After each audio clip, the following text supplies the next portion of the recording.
Nu har vi kommit till sista uppgiften. Det handlar om procent.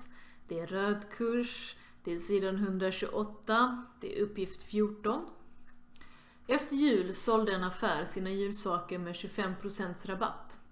En vecka senare var det 50% rabatt på reapriset.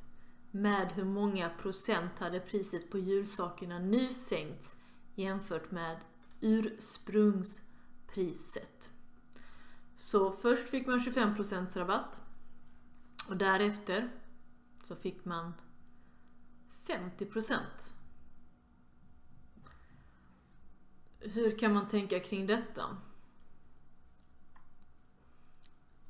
Man kan se det på följande sätt. Att från början har vi då 100%. Vi har en minskning. Då vi säger då behöver du bara betala 75%. Och det kan du inte skriva som 0,75%. Utan du skriver det i decimalform 0,75. Och vad fick du betala sen då? När det blev rea igen? Jo, då fick du betala 50%. Och 100 minus 50 ger ju 50. Du fick 50% rea, fick betala 50%. 1,0 subtraherat med 0,5 ger 0,5. Därav 0,5. 50% rabatt på reapriset. Som nu är 0,75. 75% av ursprunget. Och det ger 0,375. Vilket är 37,5%. Och det är denna procent av priset som du faktiskt betalar. Vad är då rabatten? Vad är då sänkningen i procent? Jo, från början var det ju 100%. Och sen blev det ju en sänkning. Och det vet vi inte riktigt vad det är. Men vi vet att vi får betala 37,5%. Så från början var priset 100%.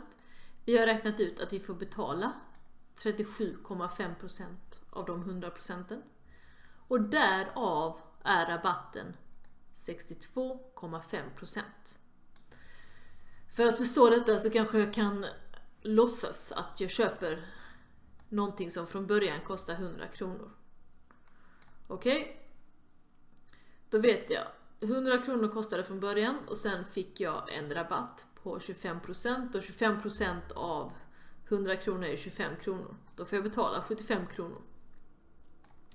Okej? Nästa person som kom till affären såg att den här varan kostar nu 75 kronor men jag får 50% rabatt på det. Och 50% det är ju faktiskt samma sak som att dividera med 2. Att multiplicera med 0,5 är ju samma sak som att dividera med 2. Eller hur? Och då fick man fram det till 37,5 kronor. Och på så sätt kan man också se att det här fungerar i praktiken eftersom man sätter in något konkret. Och det är alltid bra att jobba med 100-tal, 100 kronor eller 10 kronor.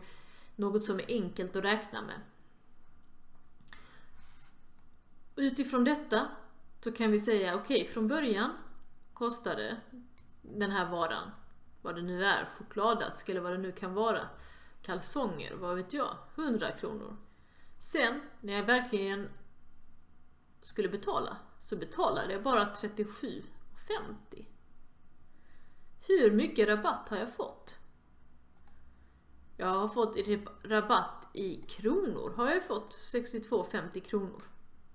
Men vad är det i procent? Då tar vi skillnaden. Och detta är ju skillnaden.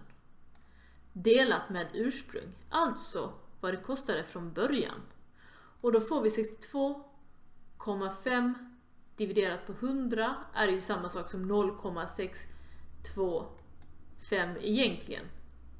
Alltså 62,5 dividerat på 100 är ju 0,625. Alltså 62,5% Men här står det ju också väldigt tydligt skrivet 62,5 hundradelar. Hundradelar betyder procent.